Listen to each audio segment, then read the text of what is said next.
खबर उत्तर प्रदेश लखनऊ से।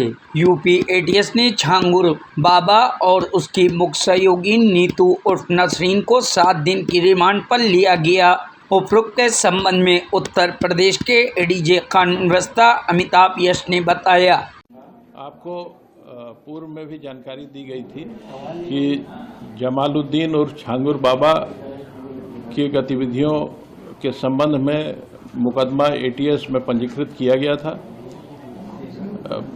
5 जुलाई को छांगुर बाबा और जमालुद्दीन और उसके प्रमुख सहयोगी नीतू उर्फ नसरीन की गिरफ्तारी की गई थी।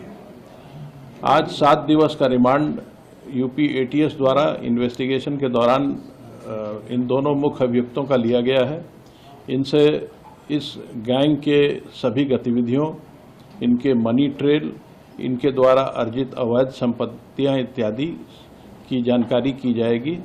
साथ ही संपूर्ण गैंग के नेटवर्क की जानकारी भी प्राप्त की जाएगी। इसके अलावा इस गैंग ने जहां जहां अवैध संपत्ति अर्जित की है, अवैध धन का इस्तेमाल करके, उन सभी की भी जानकारी की जाएगी तथा अवैध संपत्तियों को जब्तीकरण की कार्रवाई तथा उन्हें डिमोलिश करने की कार्रवाई भी की जाएगी।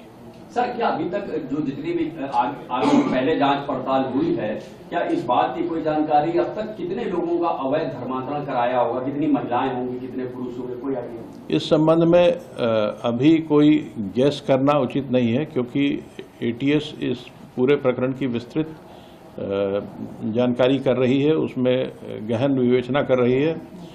लेकिन ये इस बात की जानकारी हुई है कि लगभग 15 वर्षों से यह गैंग वहाँ कार्य कर रहा था और इस दौरान इसने काफ़ी बड़ी संख्या में धर्मांतरण कराए हैं। सर, जो एफआईआर एटीएस की है उसमें जमालुद्दीन के भतीजे का भी नाम है, सबरोज का, और इसका भांजा है शहाबुद्दीन, एक नागपुर का ईदुल इस्लाम भी है। 9 नामजद आरोपी हैं, मात्र 4 गिरफ्तार हैं। 5 की गिरफ्तारी कब होगी? इस प्रकरण में जब प्रत्येक मुलजिम के विरुद्ध साक्ष्य संकलन की कार्रवाई पूरी हो जाती है, उसके बाद ही गिरफ्तारी की जाती है।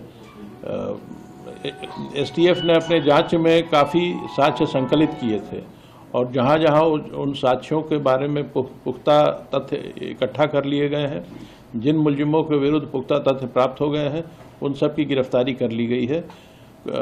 आगे की कार्रवाई जारी रहेगी। सर, एक मोहम्मद अहमद का नाम है जो पूना में बैठा हुआ है, यहाँ कुछ लोग उसको राइट हैंड भी बताते हैं, लेकिन अब उसका बयान आ रहा है, वो खुद अपने आप को पीड़ित बता रहा है और ये बता रहा है कि छांगुर बाबा का मुख्तार अंसारी से भी कनेक्शन है। छांगुर बाबा के सारे कनेक्शंस की जांच की जा रही है। किसी भी एक व्यक्ति के बयान को जमीनी तथ्यों से उसके खिलाफ अवेलेबल एविडेंस की कसौटी पे कसना पड़ता है।